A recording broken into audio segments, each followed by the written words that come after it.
Hi, I'm Christie with Yanmar America. Today I am going to show you how easy it is to install the new canopy that comes standard with our YM3 tractors.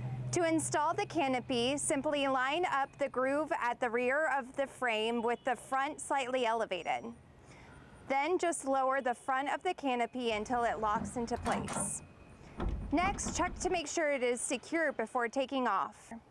Travel at speeds above 30 miles per hour requires removal of the canopy. To do this, simply unlatch the canopy and raise it from the striker plate.